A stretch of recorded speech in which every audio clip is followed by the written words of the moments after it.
comment changer de dialogue? Et bien c'est ce qu'on va voir aujourd'hui. Donc là je vous montre quelques petits exemples de ce qu'il va y avoir dans cette vidéo et on va pouvoir commencer tout de suite. Donc c'est parti, voilà, donc quand on va appuyer sur la touche, on va pouvoir changer et par la suite dans une prochaine vidéo, je vous montrerai comment le faire en automatique. Ça se fera dans une prochaine vidéo.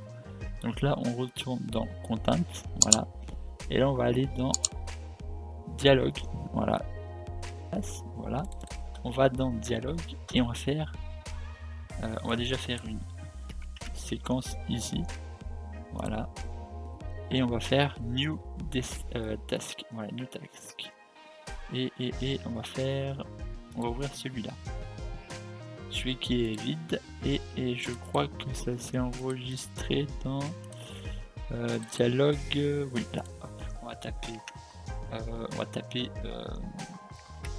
change dialogue, dialogue ou un truc un peu similaire, hein. Je vous laisserai retrouver par vous-même un mot, voilà, change dialogue, voilà, ensuite on clique dessus, voilà, là on va réouvrir start dialogue, voilà, on va faire un copier de ça et on va le excusez-moi, CTRL Z, et on va le CTRL V. Donc on clique dessus et on fait CTRL V et là hop, ça ce sera déjà ici, voilà. Ensuite on va créer une variable,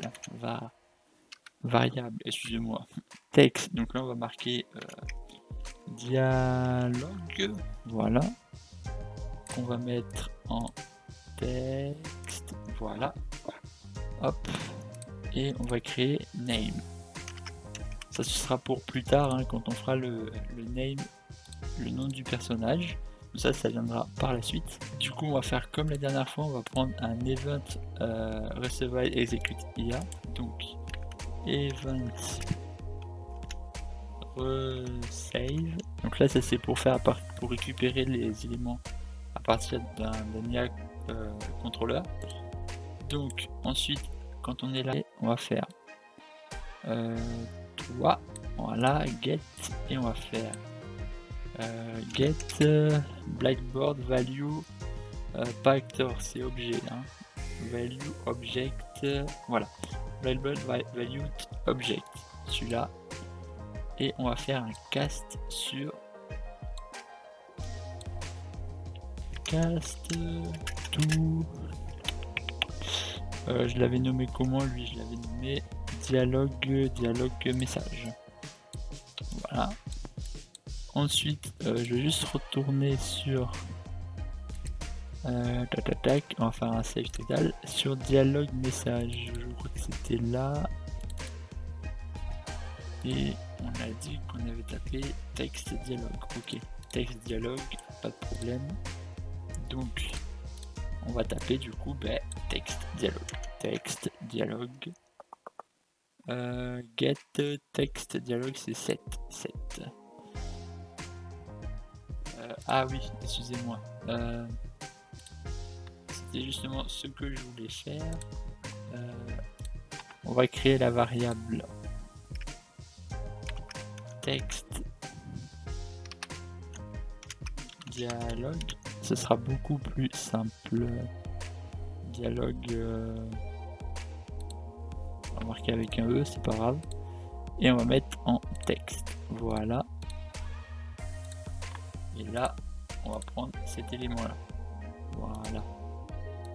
Ce sera beaucoup plus simple de faire en variable. Comme ça, là, on retape texte et là, on fait un set avec ça. Ce sera beaucoup plus simple. Comme ça, on fait dialogue. Voilà. Et c'est beaucoup plus simple. Voilà. Donc là, c'est bien, on a les dialogues. Maintenant, donc là, on va faire change dialogue. Voilà.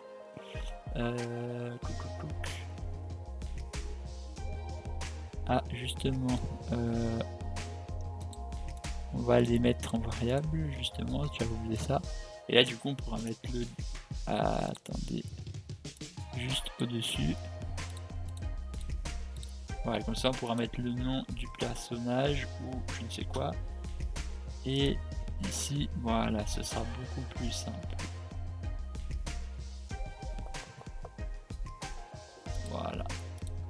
Non, d'ailleurs, le nom du personnage, il est mis ailleurs. Ça va plutôt être le nom du dialogue. Donc ça, on peut même d'ailleurs l'enlever en soi. C'est vrai que on va faire plutôt un cute et on va le déplacer ici. Voilà, CTRL V ici. Hop là, voilà. Comme ça, hop là. Et d'ailleurs,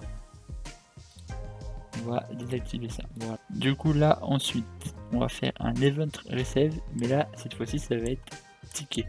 Donc, ça veut dire que c'est un enfant de ça en soi. Quand on appuie, ça. Donc,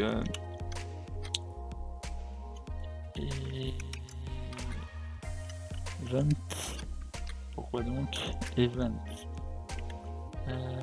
Pam pam pam.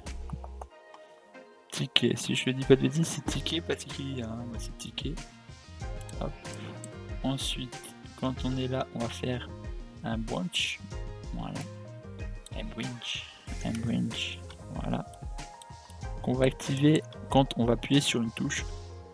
Donc, on va faire get player controller. Voilà. Get player controller.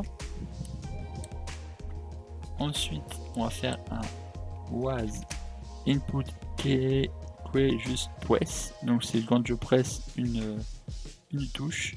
Donc, quand je presse par exemple, on va mettre là, on va mettre toutes les touches. Hein, voilà.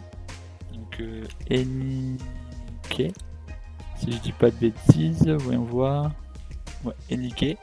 Donc là, voilà, c'est si j'utilise toutes les touches.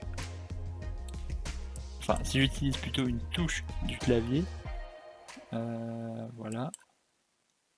Et bien, on va faire un for each loop. Voilà, là j'utilise toutes les touches. Et si la touche pressée est une touche venant de donc, get action mapping my name, get action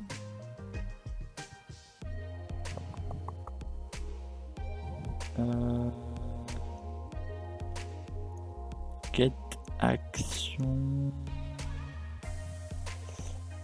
justement on va faire un get input setting. On va faire plus, on va partir par là, get input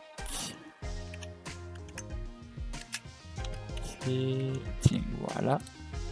Et à partir de là, on va faire la touche que j'avais dit, nous c'était get action mapping name. Get action mapping name, voilà. Et c'est mapping, hein, c'est ça. Hein. Get action mapping, voilà. Et là, on va aller dans setting, project setting, input, et là on va prendre interact. On va faire copier interact et on va le coller ici.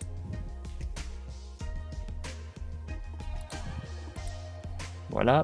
Ensuite, quand on a fait ça, donc là il faut savoir si c'est la touche ou pas. Et si c'est la touche demandée, donc là du coup on va faire un break, ouais. C'est bien ce que j'ai dit, un break, voilà. Et si c'est une touche du clavier, et bien à ce moment-là on va faire un get player controller pour commencer. Get player controller pour commencer.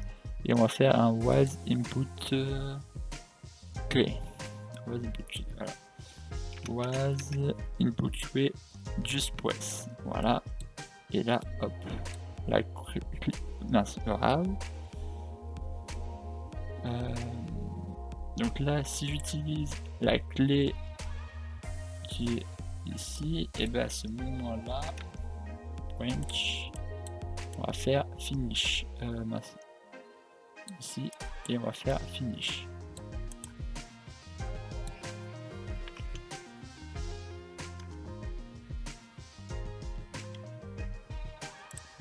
Voilà.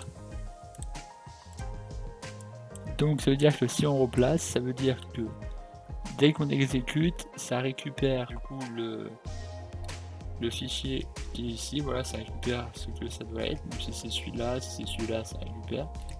Ensuite, du coup, ça récupère la valeur du texte qu'il y a, par exemple, dans celui-là, ça récupère le texte. Donc là, si on met test, par exemple, voilà.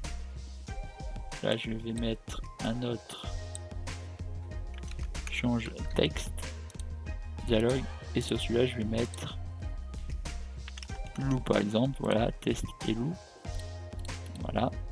Donc là ça veut dire que si je prends le premier, ce sera test, du coup là je prends le premier, ça donne du coup test, et du coup quand j'appuie sur une touche qui correspond à la touche d'interact, donc là on vérifie si c'est la touche d'interact, du coup on va finish.